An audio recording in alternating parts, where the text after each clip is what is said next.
We're into the full swing of it now in March Madness, our Locked On bracket breakdown here as Missouri, number 7, takes care of number 10, Utah State. I'm Kainani Stevens, joined by our Locked On Mizzou host, John Miller, and he is a winner today, at least for the first time in quite a while. 2010, they said, the last time Missouri got a win in the tournament. It's hard for me to wrap my head around, but I'm sure you've felt all of those 13 years. Oh my God, you think it's hard for you to wrap your head around it? My goodness. I was in my 20s and I just turned 40 recently, the last time the Tigers won a tournament game. So yes, Miss Stevens, I'm feeling pretty darn good right now. Thank you very much. Very good one. And it was nice because it was a pretty tightly contested game, but obviously Missouri took care of business in the second half, kind of putting themselves at a distance. How much of that is, they compete in the SEC where it's a dogfight every single night to come into the tournament? They're pretty much used to this at this point. You know what? That's a really good point, I think. And that was kind of my logic in favoring the Tigers, other than my incredible homer bias, of course. But seriously, I mean, on paper, you saw it. Our friends over at FanDuel Sportsbook had Utah State as a slight favorite, despite the fact that Missouri was a 7. And I just thought that the numbers couldn't quite factor in what you were talking about, which is I just think the SEC tournament, Missouri just having the last 3 months or so just really tough matchups every single night. And you saw it the last couple minutes. Missouri was really good executing down the stretch. Well, they've had plenty of practice with this, again, the last couple months, and I really did think it paid off for the Tigers today. So much of this time of year is coming in hot, right? Playing your best kind of basketball when you're coming into the tournament, other than a loss to obviously Alabama, which is your number 1 overall. They've been playing really well as of late. So how much does that help them coming into these games, knowing they're playing their best basketball?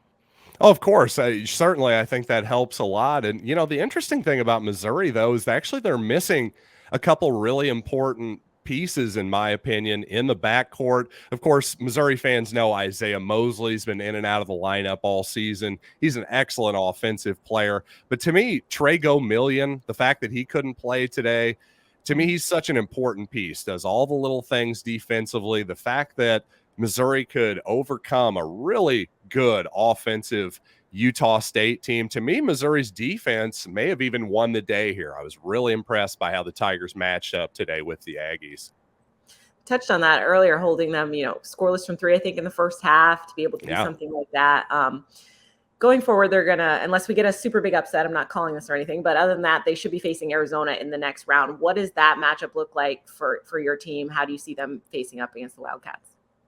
Well, I actually got some pushback already from this. I did a segment about, I got to look forward here. I mean, it's a toss-up game.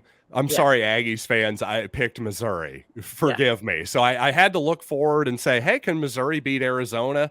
And I kind of thought Arizona is almost a souped up, rich man's version of Utah State, which is some people took as an insult to Arizona, but I didn't mean it to be that way. I just meant from a Missouri perspective, actually the matchup is okay for Missouri because Missouri's very vulnerable to teams that can crash the offensive glass and teams that have a lot of length and athleticism that can bother our sort of, combo forwards like Kobe Brown and Noah Carter.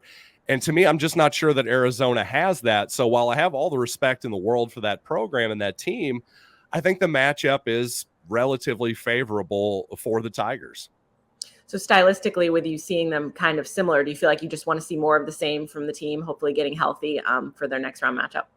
Yeah, sure. I mean, obviously, I'd like to see Gomillion in there. The one thing maybe I thought the Tigers did offensively wrong today, I thought at times they got a little bit too slow-paced offensively. I just thought, we're getting a little bit too bogged down and just trying to find the mismatch and trying to throw the ball into the post so much instead of just moving the ball around the perimeter and just sort of, I don't know, in the spur of the moment, finding the right cut, the right pass, or all that kind of stuff. But ultimately, you look at the percentages, and I think Missouri executed pretty well. So who am I to argue? I think Dennis Gates knows what he's doing.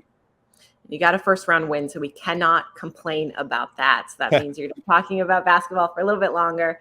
John, we thank you for joining us. Of course, anybody that wants to check you out, Locked On Mizzou, and we will have a tons more bracket breakdown, all the action for you on Locked On College Basketball, part of our Locked On Podcast Network, your team every day.